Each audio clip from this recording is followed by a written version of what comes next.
Welcome back, C3 Squad. Excited for you guys to hear this brand new episode of the C3 podcast. But I wanted to come on a little bit early and kind of explain to you, this is kind of a different format for the podcast. So this one's going to be broken up into two episodes. So the special guest host, Mr. David Rhodes, him and I go way back. We went to A&T together, went to college together, and we had a lot to catch up on. So much so that we talked for about 4 hours. And so obviously chopping up the content was a little crazy. So I wanted to chop it up and get it to you in two parts. And this one's going to be very interactive. So the first part, your typical interview style. The second part, which is going to drop in about a week, we go into what our top 10 is. Top 10 greatest rappers of all time. And I want this to be interactive, so I want to hear from you. Don't forget to sign up for the C3 Squad hotline. Text me. Let me know what you think. What's your top 10? What you think of my top 10? What you think of David's top 10? 909-487-8741. Without further ado, let's get to the pod.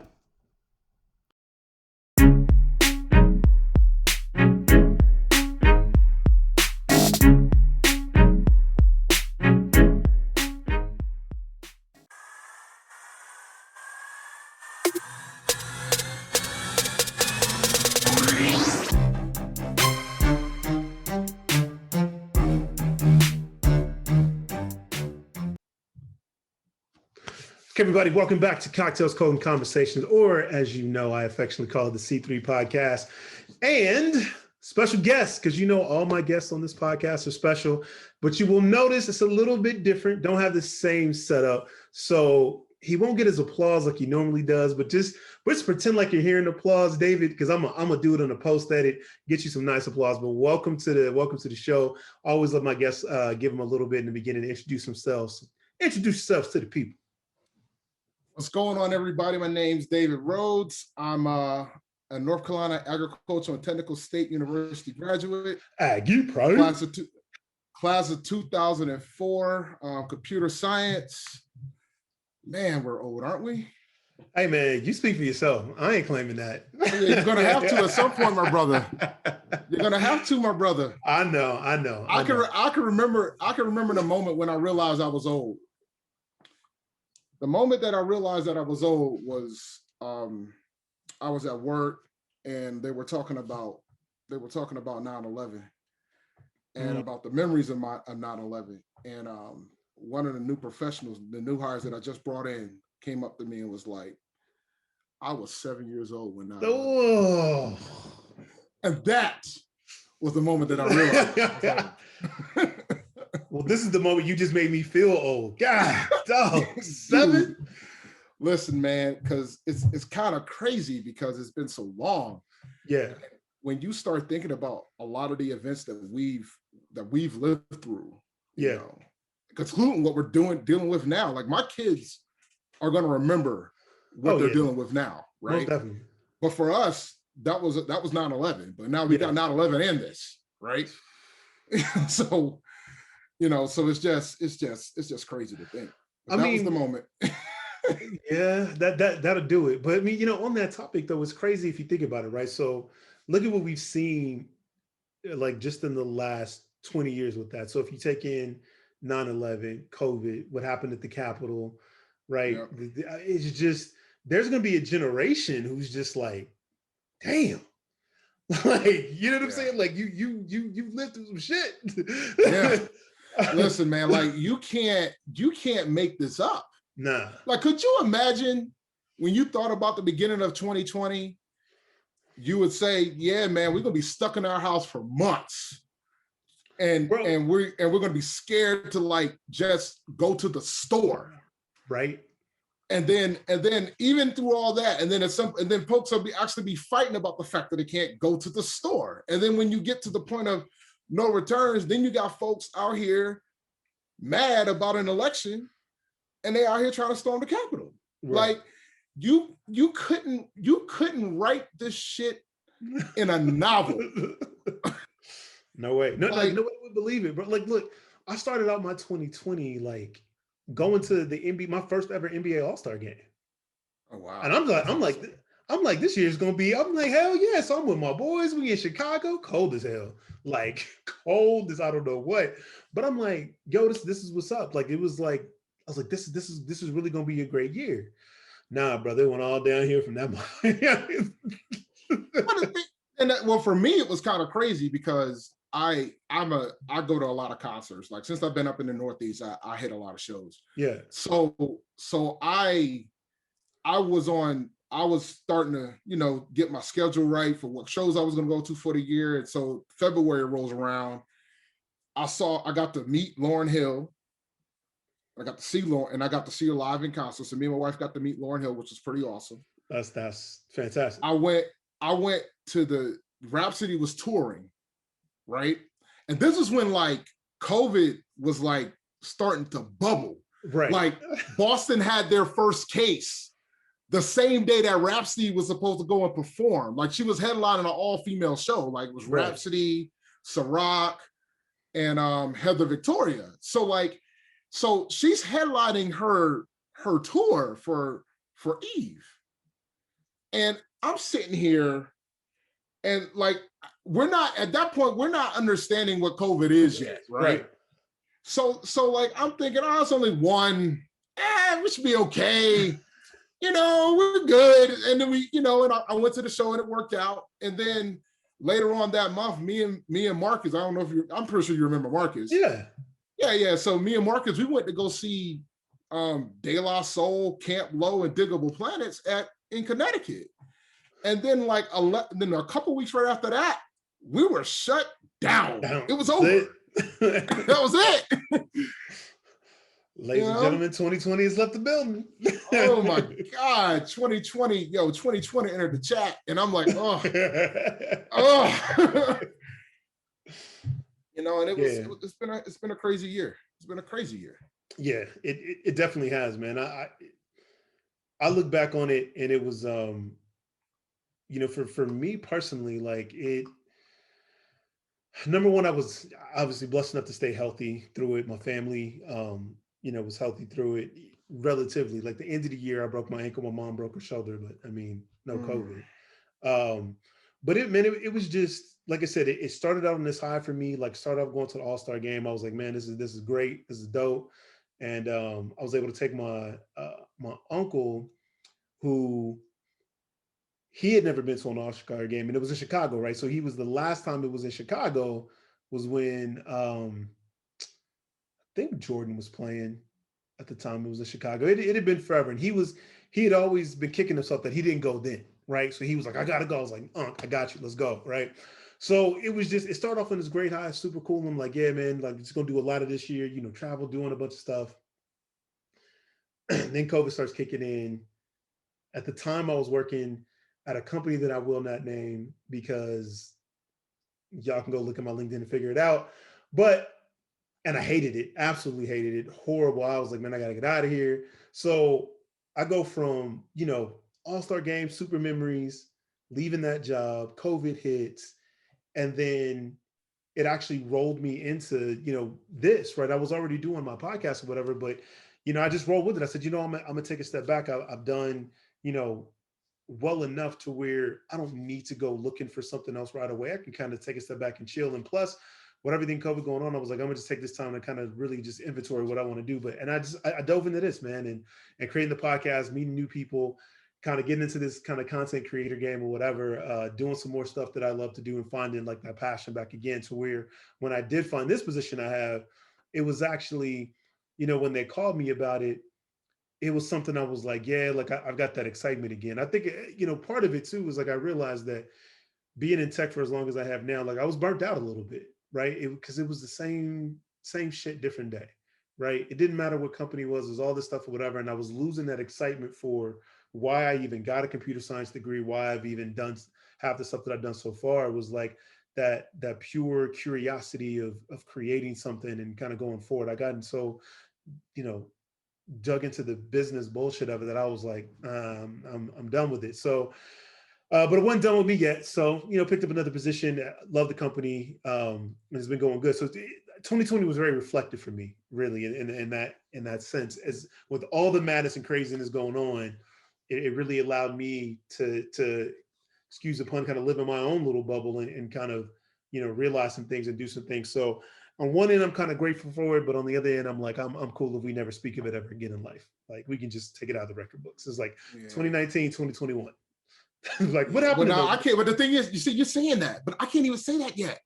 I cannot say that yet. Like, I cannot say that yet. I'm not ready to go there yet because I'm still out here dealing with COVID on a day-to-day basis. Like, in my line of work, like I'm a manager.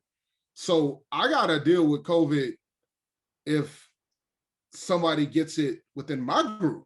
Right. And then I got to worry about the impact of that because, and the thing is, I've already had to make the tough decision. Like when I had somebody that got it, and I pretty much said, all right, who's the close contact? They gave me the list, and I was like, all right, everybody go home. Right. And then they were like, well, you can't do that. I'm like, yeah, I am. Go home. You know, so I'm like, I'm not gonna be here. And here comes my wife bringing me gifts. Oh Lord. All right, I'll deal with this later. Thank you.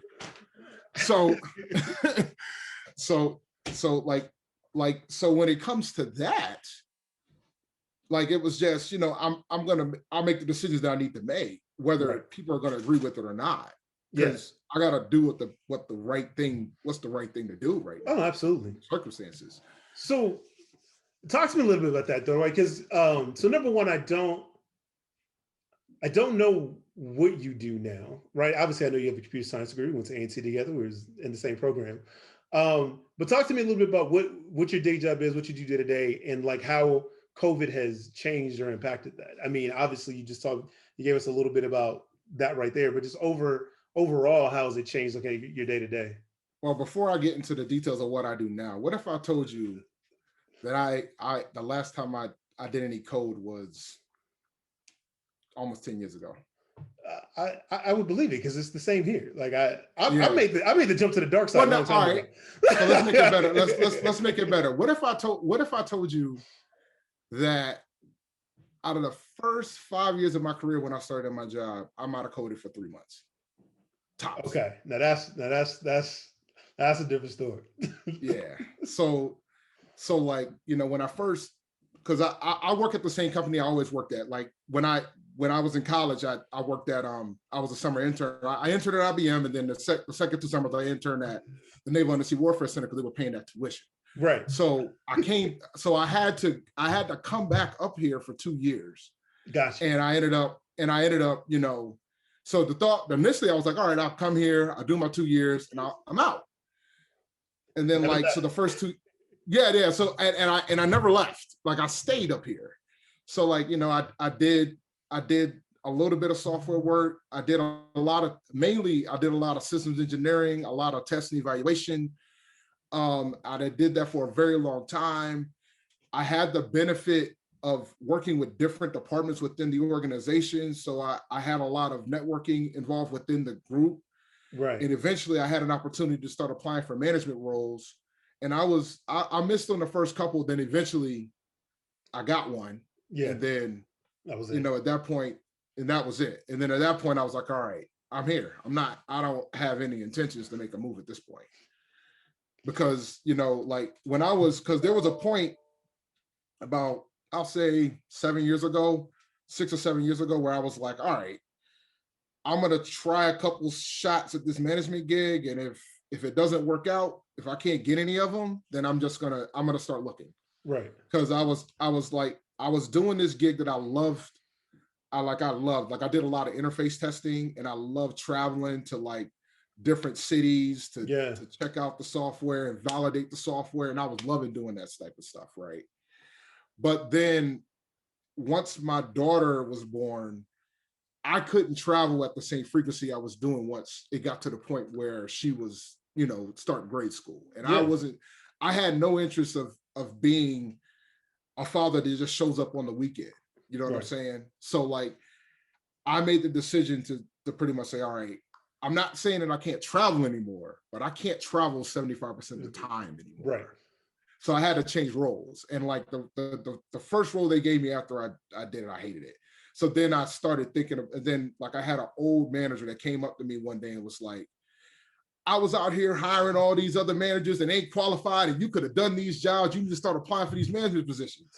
And I'm like, all right. So I started applying for management positions. And, you know, and I started, and I missed a couple. And then I finally, I I broke through on one interview that I didn't get because of the folks that were in the room. They were like, all right, he's ready. It's just he doesn't, like, he just ran into the wrong person. So if he keeps applying, he'll probably get one. And then I got the following one. So it worked out. So I've been in management for close to 5 years at this point. I've been a manager for about 5 years now. So like right now, I'm the director of IT for my department. So I'm responsible for the entire IT infrastructure for $250 million worth of projects that come in. You know, right. I work for the Department of the Navy. Yeah, it's a research lab based out of Newport, Rhode Island, and I've been there the whole way, enjoyed every federal benefit that I can. But man, like, and that's the thing too, right? When you talk about how you get burned out in tech, like especially in private industry, like part of the reason why I never made the jump was because I just had no interest in having that different level of stress level, right? Like I have my stressful moments in what I do, right? But like like I would go to your Lockheed Martins all the time, right? I would go there and I would see, like I would show up at the beginning of a shift, because back then I used to work 12 to 16-hour shifts. Yeah. So I would show up at like 8:00 in the morning, and I would finish at like 8 p.m. and them other cats is still there. And then sometimes I would show up at super late at night to work a third shift, and them cats, the same folks, are still there. Like I just could, like, and I'm like, and then like, so when I was constantly seeing that, I was like, okay, I'm good. Like I don't know. Like I'm good. Like I'm good. Like I enjoy where I work. It's a great place to work. I mean, there's ebbs and flows like any other company. Yeah. But it's just, I just couldn't, there's a different level. Like I want to have the ability to say, I want to have that option to just do my 40 hours and go home. Like right. I want to have the opportunity. I want to have the ability to call up in the morning and say, hey, I ain't coming in for the next couple of days. And there's some companies where you cannot do that. Right. And I think that's something that, like, so people are like, well, you can make so much more if you go out of problem. You're right. I could probably make a lot more, but I make pretty decent money now. Yeah. Don't get it twisted. But it's just, but there's other things with working a line of work that you can't put a dollar to. Like, I'm not missing like events for my kids because I can take the time off and do what I need to do. Like COVID is a prime example of that. COVID has had me quarantining in this house because of folks getting it, right? Right. Some companies are like, no, we good.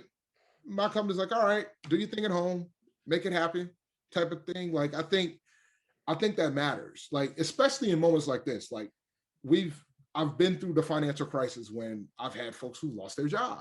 Yeah. And then with COVID right now, a lot of people lost their job. And like, and it's funny because like when I hired like a few folks prior to the end of the fiscal year in October, at the end of September. And the big thing I always tell them is that we're sitting here in COVID and we're still hiring. And it doesn't get any more secure than the federal government when it comes to work. Right. Yeah, look, I took my crack at contracting, and then I didn't like the environment working with the federal government from a contractor. So I did that my first 8 years out of college, and then I was like, I'm done. Yeah. Had the clearance, had all that, whatever, and I was like, you know what, I'm good. So yeah. No, it's different, man. Like it's like for me, I was just like, all right. Once I found a project that I enjoyed, it was like, all right, I'm here. Like I'm rolling. And then, once my daughter was born, I still tried to make it happen. But then once it got to a point where she was about to hit grade school, I was like, all right, I can't do this right. anymore. So then that's when I had to navigate a little bit. Yeah. But now back to the question about the COVID and how COVID has changed it. Like it's been a wild ride to say the least, because I think you know, when COVID first started, you're like super cautious because you're concerned about, because you're still trying to figure out what it is. Right. And the thing is, even it's the government, so we're behind. Like, we're typically slow when it comes to certain things like this, and we typically ramp it up big time. Just like, you know, the CDC has reduced the 14 days, and my company is still 14 days. Like, if you got a quarantine, it's 14 days. It's things like that, right? Right. So I think the big change that's happened is that, you know, you don't have everybody in the office anymore, so it makes it more challenging from that aspect. You worked in government contractors, so you understand about the clearance levels. So like, there's a lot of work that can't be done unless you go in. Is that right? But you got to keep the numbers down. Like, I've been trying to come in more. You know, I've been trying to come in more since once they figured out like what it is, what you could do to avoid it, what can you do to stay safe. Then all right, I was like, all right, cool, I'll come in more. And then, you know, it's because when my job, I mean, I'm the director of IT. I'm telling my guys to come in. So who am I to say, nah, I'm going to stay at home? Right. I can't. In my spirit, I cannot do that. Right. So like, if I'm telling them to come in, I need to be there too. So I try to be there as much as I can. You know, so, you know, and I'm considered high risk. So it's just, but at the same time, I'm like, I need to come in, because if I'm expecting my guys to do the work to support the fleet, that I need to be there too. Right. And that's just my attitudes towards that. You know, and with my line of work, they a lot of my guys need to be there. So yeah.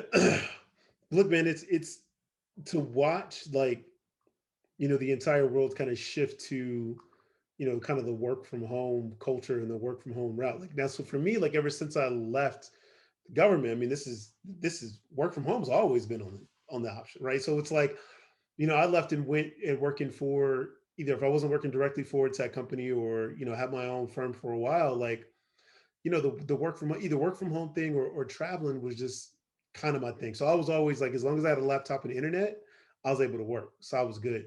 So the transition wasn't as shocking for me, but it was shocking to watch, like, literally, I mean, companies had to like turn on a dime. It was like I saw companies go 100% remote like within a day. And to watch, knowing, you know, having been a consultant, have to implement some of these software projects and go through all this stuff, like, knowing what, like, the back end infrastructure and people were going through to try and turn this on, I was just like, man, this is crazy. But I also think that it's like, I don't think we'll ever truly go back, right? I know the public sector will still kind of operate how they will. Government's going to be government all time, but like, I don't know, man. I think this is a prolonged enough period where I think a lot of companies are just going to relook at how they do things, right? Like, do I need this big, huge 10,000 square foot lease and office space when the majority of my workers can do 90 to 100% of their job from home? it gets hard, right? Because like you said, in the public sector, where I work, right, it's not as cut and dry. But I do Right. think you have to think about what your options are, because like, there's going to be work that has to be done in areas. Like, Yeah. I don't think they'll ever get to the point, and I don't think they'll ever get to the point where you can like do secret classified stuff from home. Oh, Like, never. No, never, right? not And, happening. and and you know, and it's funny. I had a conversation with a gentleman that's retiring soon, and I was saying, look, man, I'm like, you think about a company like Google or Apple that works on all this stuff, but it's not federal, it's not the government. So you're not going to be able to ever have that type of lane.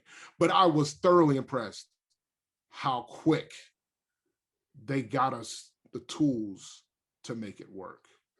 Because it had to be like, remember, right? It's the government, so the government's slow. The bureaucracy and everything when it comes to the government, it's always a deterrent of a lot of things. And is it perfect? Absolutely not. But I was thoroughly impressed how quick and how the infrastructure held up when everybody was teleworking. I was impressed. There are flaws, no question about it, but I was thoroughly impressed how it held up, because I did not think it would hold up, because I know about how the network is at work. So I did not think it held up very well. I was thoroughly impressed of how well it held up.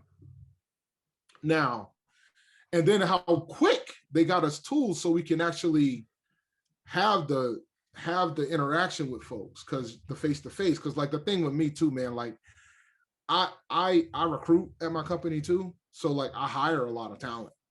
So for me, it's important to make sure that olive branch is there for the new professionals, so they don't look like they're like out there on their own. Right. Like it's already hard as it is transitioning to the federal government when you first get there as it is. And now on top of that, you got COVID to deal with. You don't have that option to just pull somebody when you go into the office, right? So it's something that I had to learn throughout the year. Like it was like, but I got it now, and I was able to get it before I hired the 5 people that I hired. But it's still like it's different, right? Like they created this branch for me. So they created this branch, so I had people under me, and it stood up right at COVID. Like April of like, I was a supervisor from like 2016 to 2018. At the end of 2018, I got promoted, and then I got promoted for my supervisor work, and then I went on vacation. One of my line brothers got married, so I went to Jamaica to his wedding. I come back. The guy that ran IT, the TPM for IT, the technical program manager for IT, he took another gig. So I come back from vacation and was asked to take the role on. So that meant that I had to give up my supervisor duty to do it. And I said, look, I'll do it, but it can't be like this. Like I need you guys I need like a branch. Put some people under me. Put some people under me. Let me try to make this work the right way. Because the way that it was working before, it just, it was impossible. Like it was no way, right? So the department head at the time, he said, all right, we'll do it, right? So I'm thinking, all right, cool. So at this point, we're at the end of 2018, beginning of 2019. They didn't stand it up until late March, early April of 2020. So it took over a year for it to officially. Of course it did. It's the government. Like, I got a lot of theories, but I think like there was another thing going on in another department, and it was, and my thing got caught up in that. So I had to wait on that. And so when it finally happened, it was COVID.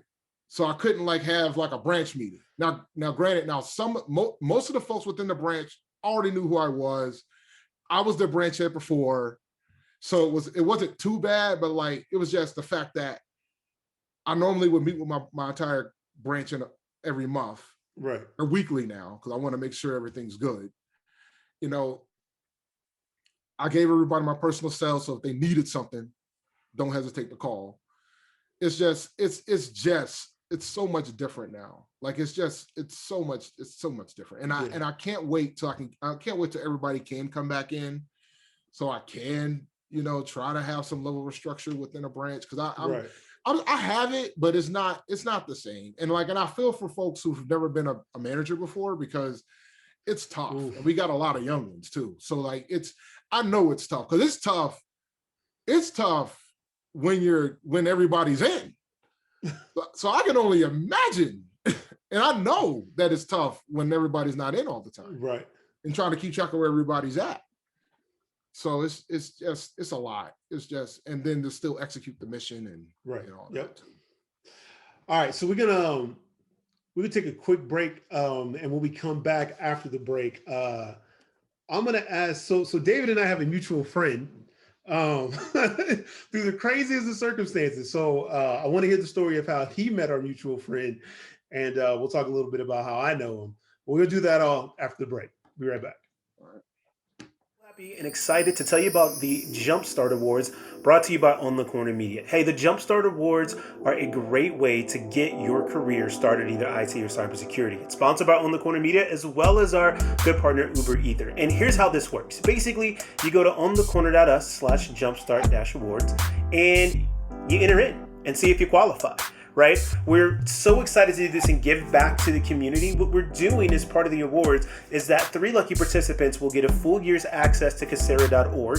The other 3 will get 6 months access. And so what we want to provide is make sure that you have a pathway to get to the education and things that you need without having to pay the exorbitant cost. So again, head to onthecorner.us/jumpstart awards, fill out your first name, last name, email address, and a link to a video just explaining why you want to jump into cybersecurity or why you want to jump on IT and what this award would mean to you. And we're going to keep this going until we give all awards out. So again, onthecorner.us/jumpstart awards. Thanks. See you later, C3 Squad. So we're back. Like I said before the break, so David and I have a mutual friend. And then I realized that we just jumped straight into it. So for everybody that's listening to C3 Squad, David and I, we went to school together in North Carolina A&T, both a computer science program. And look, I can't speak for no other engineering degree, but when I tell you, like the people that you meet in comp sci, like it's a whole different type of bond because some of the shit you go through to get through some of these courses, boy, I'm trying to tell you. I see you got your degree in the back. Like I haven't looked at my degree in years. My degree is sitting in a chest somewhere over there. The same chest I had in college. Matter of fact, it's sitting there with my graduation, my pamphlet, whole nine. It's and that trunk has made it to multiple apartments in the great state of Rhode Island, and it ended up in my house. Look, I finally actually got my degree framed probably about a year ago, and then I just found my commencement pamphlet, maybe about a month or so ago. And obviously now that I'm packing up and getting ready to move again, I found some more stuff. I found my official transcripts. Well, the thing is, I work for the federal government. I have to have my official transcripts to apply for any job. No, I did too. So that's why I had it, because when I started. So my first job was at Lockheed Martin. I was getting my clearance, so they needed my transcripts. Mm-hmm. All right, so real quick, we're gonna tell this story, then we're gonna get to the mutual friend. So let me tell you how I almost drove to North Carolina to whoop up on Dr. Esterline. So it was the last class, right? I forget, comp 690, whatever it is, but it was all online. It was the first time I'm about to date myself. But we had just started using Blackboard at A&T, right? Mm-hmm. Yeah. And Dr. Esterline didn't really know, I won't say he didn't really know how to use it, but he was using it in a different way than the instructions we had explained.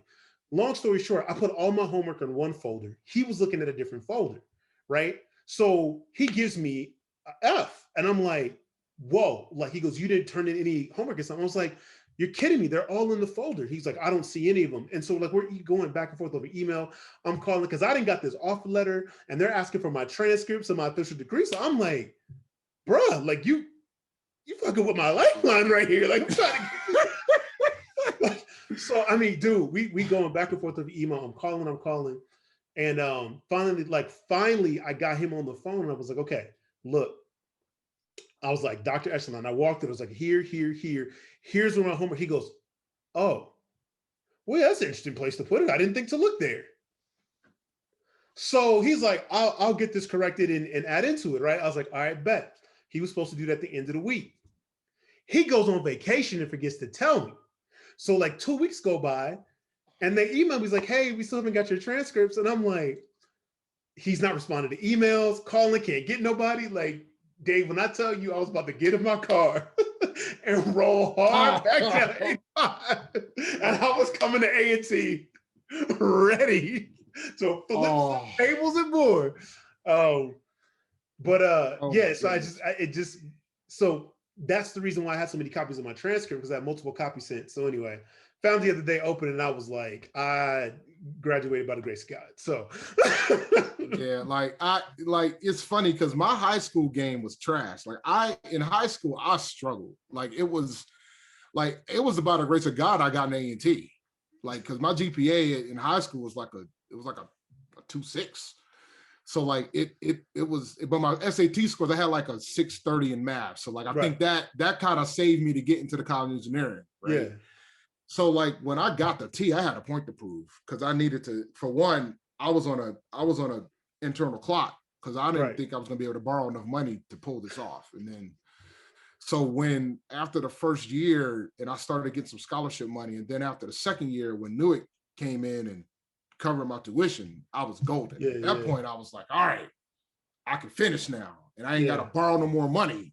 And then like, I would always get these random scholarships from all the donations from the college of engineering at the time. So it was great. And they always came in time. Like I would be like, damn, I need some money for X.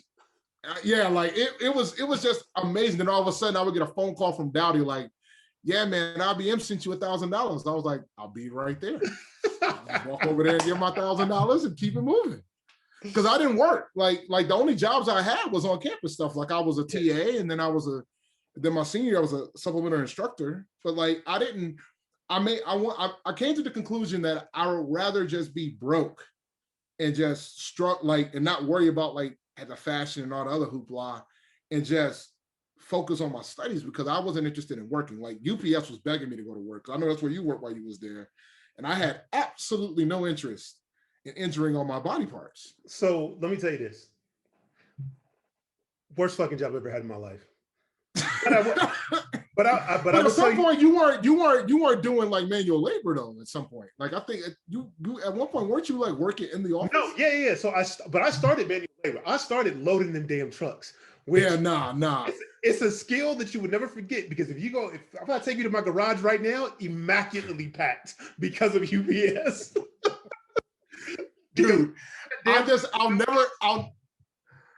will never forget when I first moved on campus. And I remember my mother was there with me when we were moving. And you know who else was there when we were moving? UPS. And UPS was trying to convince me to get the job.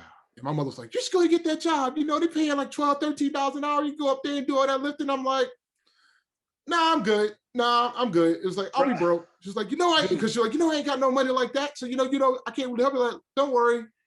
I will figure this out. I figured it out.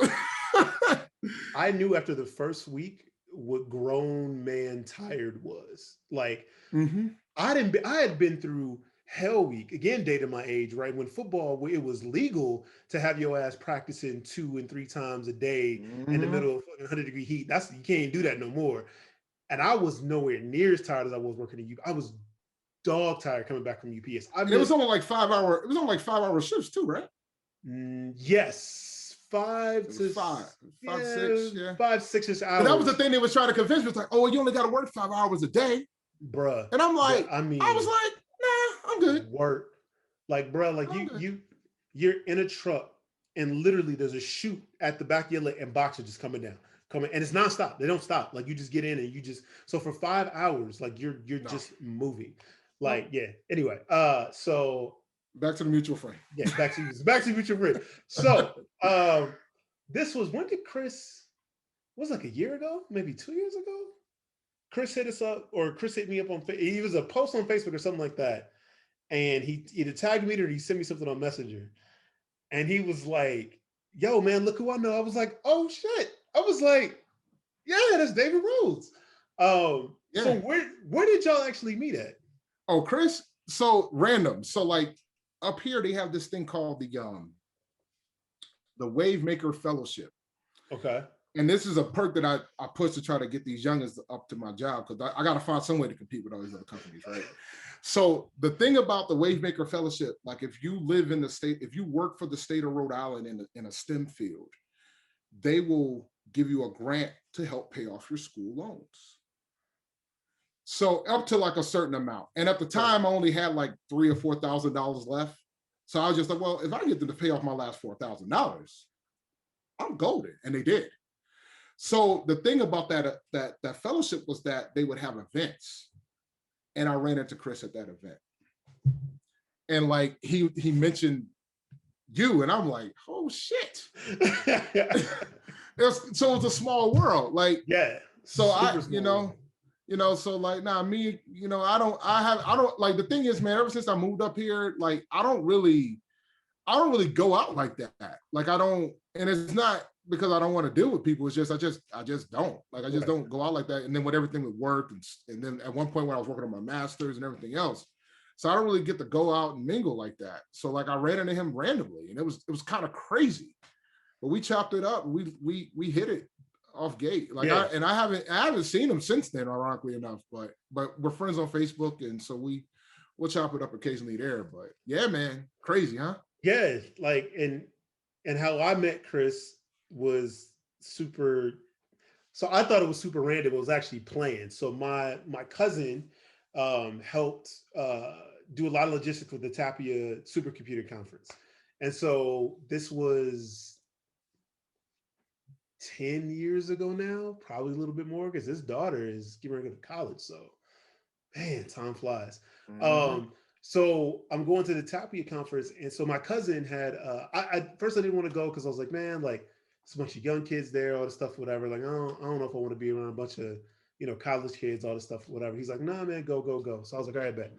Um, so I go to the conference, and we had to have roommates, and I'm like, I'm grown, bro. Like I'm not. I was like, I'm no longer in college. I'm not trying to do this roommate thing. Like, what do you like? This is not. I'm not trying to be with some 23, 24-year-old kid like coming out of college. Like I'm just like nah. So little did I know, my cousin hooked it up to where me and Chris would be roommates because Chris was older, right? So we were around the same age. And man, like so I get there and we just like instant connect, right? So we just vibing talking about like, as I was like, yeah, I used to, be in the area. I lived in Northern Virginia, used to come down to DC. And Chris was like, man, you know what I miss? And I was like, go music. He was like, yeah.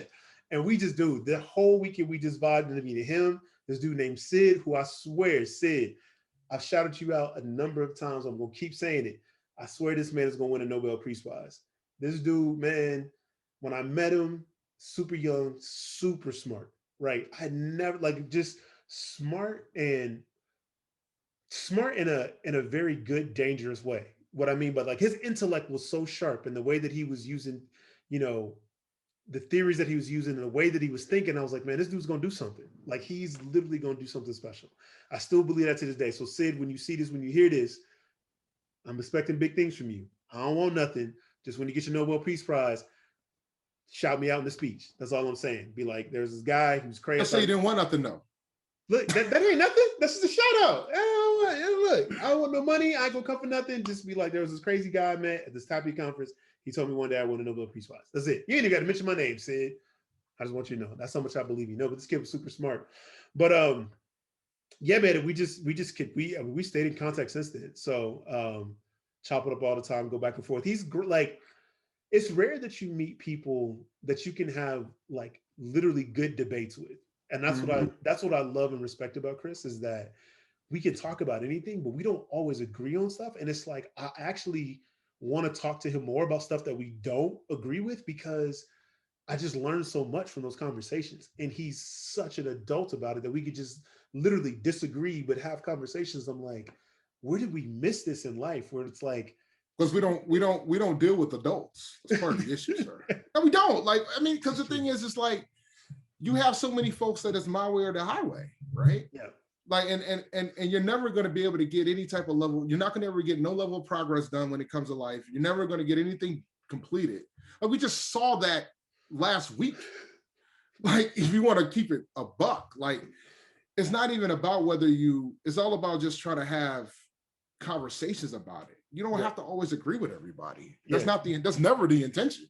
Right. Because everybody agree with everybody, this place would suck, man. You can't.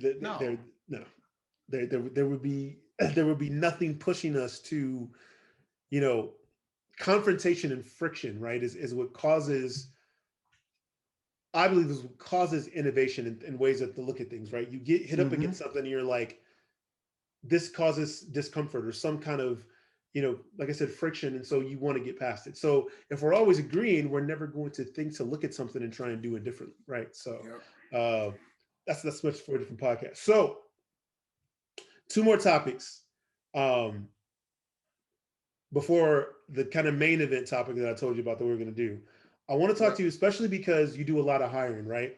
So one of the things that I talk about a lot on this podcast, it just kind of naturally came into it, and that I do a lot of different speaking about is diversity and inclusion, especially in tech, right? Yep. Because it's horrible, right? We know the numbers, we know what it looks like, but I want to I want to hear your take. One, because you're in the public sector, but two, because you actually hire. Like, what are some of the challenges that you've seen, and what are some things that over the course of your career have you seen it change? Is it getting better? What are some things that you've seen that have worked, that have not worked? So I just do a whole lot of questions at you, but Nah, I mean, all right, dude. when you talk about diversity and inclusion, I think the first step of that is that you have to make a decision on what you mean by diversity, right? Because a lot of people think that diversity is different things. Like some people think diversity is just, you know, women, like because there's a shortage of women Right. in tech, and that is true. There is. Ironically enough, since I've been in the federal government, if I count up the time that I've had male bosses versus female bosses, the females are kicking ass.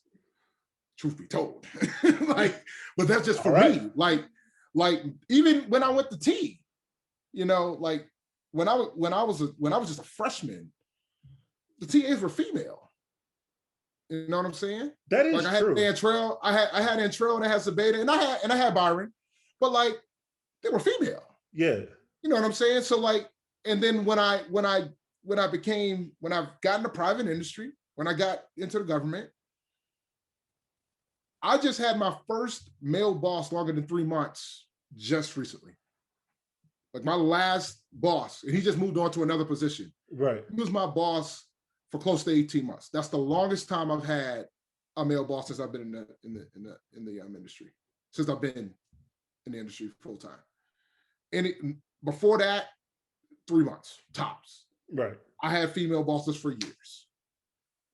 So it's just so like that's one level, right? And then you start thinking, all right, what about like whether they're part of the LGBT community, or if you're a person of color. So then, because it's all there when you think about diversity. Then what about locations? Right? That's the diverse thing too, because you don't want to have a bunch of people from the same region you're trying to build all this great tech. You don't want everybody, like I don't want everybody from Rhode Island working where I work. No, I mean, I don't, Yeah. right? Because you want to have diverse thought. Like Right. you want to have folks from California. You want to have folks from Texas and New York and the Carolinas and Florida. Like you want to have folks from everywhere. So it's about how you want to divvy that up. Right. But when you start talking about diversity when it comes to people of color, you got to know where to look. And I think, there's a reason why A&T, Howard, Spelman, Morehouse, FAM, Norfolk State, SC State, and Claflin. Like I don't want to miss any because I'm going to get assassinated by your viewers. That's okay. You could have just stopped at A&T. It's fine. It's fine. Yeah, no, I know we could have, but there's about 100 of them, over 100 of them. I mean, there's only one A&T, but it's about 100 of them, and I know I didn't name them all. Right. But my point is that there's a reason why there's a certain standard there, and why these companies keep going there, is because those companies aren't looking for us elsewhere, and the numbers show it. Right. Like the numbers show it, and I think that's the challenge that a lot of, and it's not just my company, that's the challenge that a lot of companies are dealing with right now, because with everything that happened last year with the social unrest, everything that's been going on for years, right? Now companies figure it out. Now companies get it, but now they got to figure out how to do it. And you got idiots like the CEO of Wells Fargo talking about, well, we ain't got enough talented folks, which isn't true. You just ain't looking. Right. You ain't looking at the right spots. And like, I think for me, the biggest challenge I have is that we've improved in recruiting at different schools, more schools with a diverse background.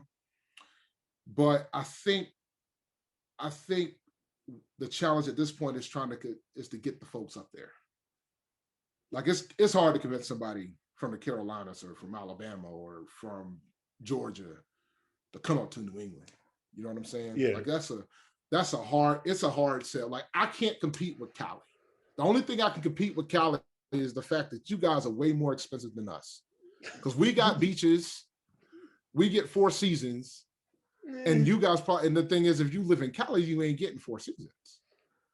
Unless you But that's a feature, right? It is a feature, right? It's a feature. It's a feature. No, but my point is that like I think we've gotten. I think as a company we've improved a lot.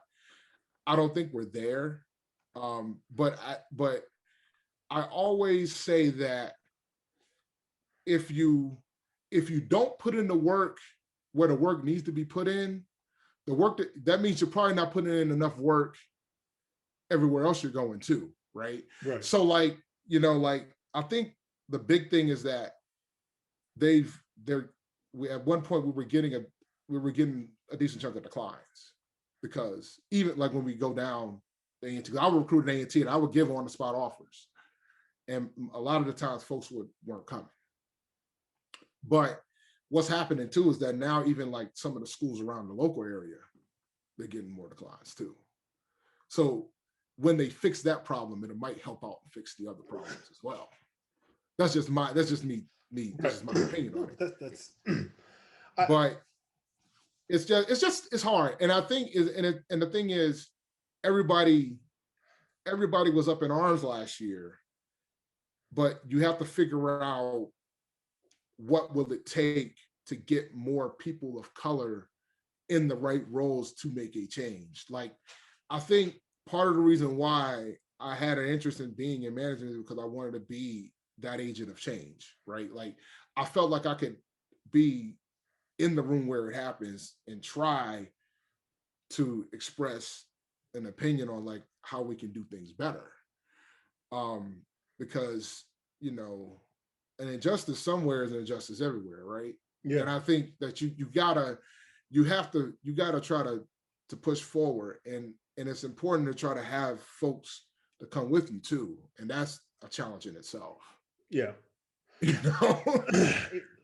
Look, it definitely is. I was just doing an interview with a gentleman in the cybersecurity field, Marcus Carey, and he was making a statement like, he really he got all the way real with it and was like, the fact of the matter is, a lot of the times that I think he thinks about the people that he works with, he's like, I don't work with a lot of Latinos or Black people or women. He goes like, you are going to think about your immediate circle when you're focused, and you're like, if a position comes up, you go, oh, I'm gonna go back and hire this person from this company or this company, and it's like there's 2 things that are going on. Is number one, yes, we have to get more people, quote unquote, develop the pipeline, but get more people in, so that way the people that are in here, like, nepotism is a real thing, right? You hire based on kind of what's around you, and as you kind of, I won't put words in your mouth. I know for me, when I became a manager, part of the thing is I look for specific type of personalities and what I need for this project to go, right? So like, and I'm going to go back through my career and go, I need people that are like this. And if all I've been around with a certain type of people, like, that's where I'm going to go grab, right? It's harder when you become a manager and you've got projects to do. Every single manager would tell you, if you've had like good team members, you would want them same team members everywhere, because you can go execute. Versus it's a little harder. Like, I got to go get this unknown, figure them out, develop them, and keep going. Not that I wouldn't do that, I would. But here's, for me, what I would do for their development. It's like, okay, if I got a team of 5, at most 3 are going to be newbies, probably really 2. I want a majority of people that I've worked with that they understand my management style, they know what's going on. Because not only am I going to work with those new 2, I need that other team to mentor them too. Like, I need the whole team to accelerate and groom them so they can get up to go, right? I can't do that with 5 new straight people. I mean, you can, but it's hard because you still have to. Well, it's funny you say that, because like at my company, the past 6 years now, 6 or 7 years, we've been hiring like crazy, like insanely crazy, right? So, but the thing is that it's difficult to get journeymen and women here because we can't compete salary-wise. It's the federal government. So, so you sometimes you don't have a choice but to have a bunch of new. And the thing is, and most program managers have no interest in just having newbies. But at the same time, you can't come to me saying, I need help. This is what I got. Right. So if I'm because the thing is, like, when I first became a supervisor, I the first 3 years that I was a supervisor, I hired 17 people. And like in the federal government, hiring like 6 a year for just my branch. Yeah. That's a lot. Like to put it in perspective, when I started, I was in the orientation with 2 other people. That was it. It was 3 of us. And the other 2 don't even work there anymore. You know what I'm saying? I'm the last one left of that mix, because at the time they weren't really hiring like that. Right. But like, because of the fact that there's a lot of folks that are retiring, they gotta refill. Yeah. And they can't refill with journeymen because we can't compete. Right. Right? Because of like, I'll tell folks all the time, I probably can convince somebody to take a $10,000 pay cut. Once I hit 10K, I can't find it. I can't find the path there, because like I could brag about all the other things and about the federal government, but most of the time you probably get more vacation when you start here, because I'm only going to be able to give you 13 days a year. Like this, it's a lot. Like there's a lot of things I can get you, and there's a lot of things I cannot get you. Right. So, but like when you start thinking about hiring a group of people, like I remember when I first started hiring, I was just, I'll never forget my first 3 new hires. I hired a kid that was local from UMass Dartmouth. I hired a kid a young lady from A&T, and I hired a young man from University of Puerto Rico. And those are the first 3 I brought in. And I remember I had ideas for them, and by the time they showed up, those ideas changed. But they're all doing great. And but like when it comes to like bringing in people, it's just a matter of trying to. For me, when I recruit, and this is probably like just a secret of mine that I normally do, like people always, when they recruit, they're like, well, I got to get the perfect person. I got to get this, that, and the other thing. And in my eyes, I'm like, I work for the federal government. I'm not going to be able to get the 3.9 GPA. It'll be nice. It'd be nice if I get the kid with the 4.0. It'd be nice. And I could try. Don't get me wrong. And I do try. But I got to be realistic about the fact that Google, Facebook, Apple, Microsoft will all outbid me, because I can't negotiate. My number's my number. So, so I hire folks who want to work, who are teachable, and who has a goal, right? And then we go from there, because it's up to the folks that are already there to teach, and it's up to me as a supervisor to coach. Right. Because it'd be great if I could just bring people in that can just go, but like I think I've hired total, because I took a year off of being a manager to become a manager again. I think I've hired like 24 people total, right? And out of those 24, I think I've only hired like 5 of them who've had experience. Everybody else is straight out of college. Right. So, and the thing is, and everything had to fall right for me to get the 5 that I got. Like even some of the folks that I graduated that were fresh out of college, like I hired one kid while I was crashing a wedding. Like, and we could talk about that story another day, another time. But yeah, but I hired one kid while I was crashing a wedding, and I'll tell you how it happened. I'll just do a quick rundown. So I was down south for NFL training camp, because I back then I would go to Panthers training camp. So I went to Greensboro to meet up with another kid that I hired from A&T, Jeremy. Shout out to Jeremy. And I hired him, so I wanted to take him out to lunch while I was in the area. So I took him out to lunch. And then while I was in Greensboro, I went to go see one of my line brothers. And they was like, yeah, man, they're at a wedding, another, one of our friend brothers is getting married. So I was like, all right, Dad, I'll just go by and just congratulate him and leave.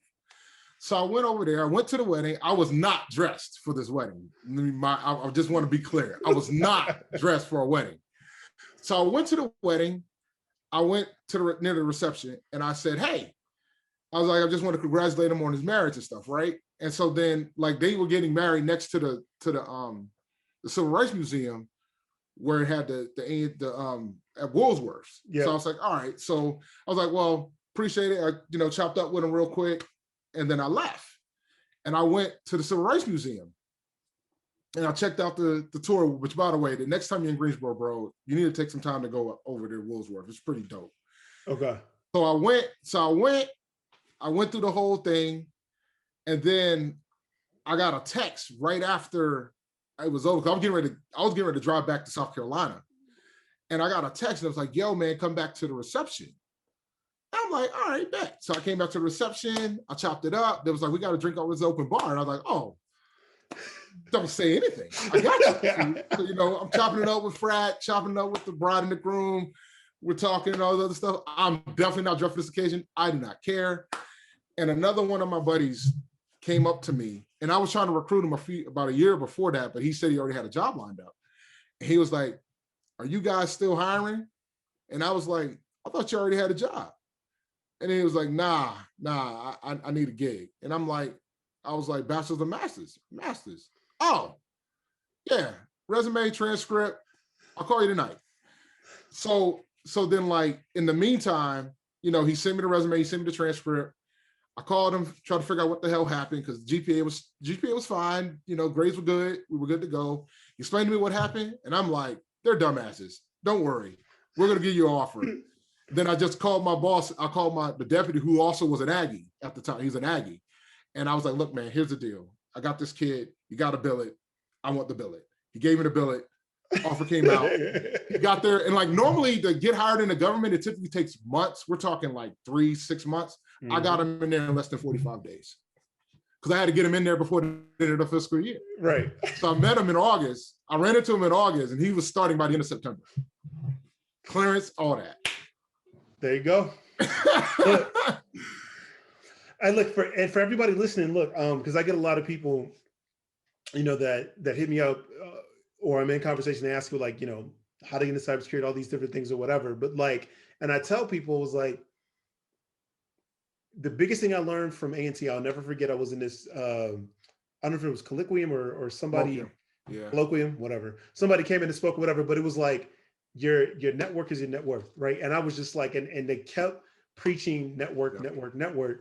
And for everybody listening, like, you just saw like how that works, right? And literally, when I tell you, this is how it works over and over and over again. I have not applied for a job in over 10 years. Yeah. Right. Now, granted, Davis had the same job, so he hadn't had to either. But it's like, I just. Well, but the thing is, that it's not like that. Nobody's came to me and was like, "Yo, do you want to do something?" But it's just for me. It's just it's gonna take a lot for me to make a move. Oh yeah. Like it's just set, like, man. I'm at the point. Like I have overran my welcome. Like I have exceeded the expectation that I thought I was going to get out of this gig. Yeah. Like I'm playing with house money at this point. And I tell folks that all the time. Like, I'm like, when I made the decision, because typically, like, in my line of work, most folks retire as a GS-13. Most folks, that's it. Like, and being a 13 is a pretty big deal, because 13s are kind of hard to come by, except in DC. DC, they give out 14, 15s like candy. But like anywhere else, 13 is like, getting to 13, you where you need to be. Yeah. You know what I'm saying? But like, and I knew, like, all right, I'm probably end up retiring as a maxed out GS-13. GS-13 is like 130 a year or whatever it is. So like, I'm gonna get a pension, retirement. Yeah. I can start dipping in Social Security at 57. I can roll with that. I'm good. Like, I can live off that, because I've made the right investments in my 401k or whatever. And then, like, the management opportunities came, and I've exceeded that. Like, I've exceeded it big time. And I'm glad it felt it the way that it did. But like, I would have been fine like, and I tell folks all the time when I became a supervisor, like, why do you want to be a supervisor? You just want to get promoted, didn't you? I was like, nah, I actually enjoy this because the money isn't everything to me. Because if it's everything to me, then I would just try to apply for everything imaginable. But that's not me. So but networking is important, man. Like, if I ever wanted to make a move, I don't think I'm going to have too much trouble doing it. Like, and I think that's a good thing to have. Yeah. I just can't convince myself at this point. I'm halfway in my career, and I'm pretty much. Look, man, I think, one of the things that I think people get lost when you look at your career and the things you put together is like, what are you, number one, like, are you doing something that you love to do? Do you feel like, not necessarily comfortable, but like, are you at peace with where you're at? And do you see things that you constantly feel like, yes, I can make improvements. I can keep going to this. And then, like, the one that I think people say for granted, like, are you happy every day? And if you got those things, man, it's like, wow. Happiness is a balance too, right? Yeah. Because it's just like, people are like, well, I want to be happy every day. And I'm like, all right, so you want to be happy every day. But there's a point where, like, you're going to have to do things that you're not going to enjoy at your line of work. How do you handle that? Right. So like, and I tell folks, like, when I took this position, like, I got promoted and a month later they asked me to take this role. And I'm like, I really don't. Initially, I was like, man, I don't know if I want to do this. But then at the same time, I'm like, but they need my help. And I think I can make things better. Right. So at that point, I'm like, all right, let's go. Right. Let's do this. And it's just like any gig, it's ebbs and flows. There's some days where I'm like, oh, this is brutal. I remember I'll never forget the first week. The first week when I took this role, man, I just remember I took the role, I had the first meeting, and I got darts everywhere. Like, I was getting attacked. I felt like I was getting attacked. And the thing is, and I know nobody means bad about it, like, and that's part of the gig, because you're it, because now you own this. This is what you decided to take over. This is yours. This is your baby. You got to take care of this baby. And I'm like, all right, fine. But I just remember after the first meeting, and I remember after it ended, I looked around and I was like, yeah, I'm not coming in for the rest of the week. I was like, I gotta sit this one down. I gotta figure this one out. And I just needed that, because I had to take in what I took over, right, and then figure it out. And I did, and it worked out, Yeah. I mean, I'm fortunate to have a good group of people to work with. But they got to keep me accountable just like I keep them accountable. Absolutely. You got to keep grinding. Wraps up part 1 of the big review. Be sure to check out next week for part 2. We're going to get into the top 10. Don't forget to sign up for the C3 Squad hotline, 909-487-8741. I want to hear what your top 10 is. So then, to the next cocktail, to the next conversation, stay safe out there.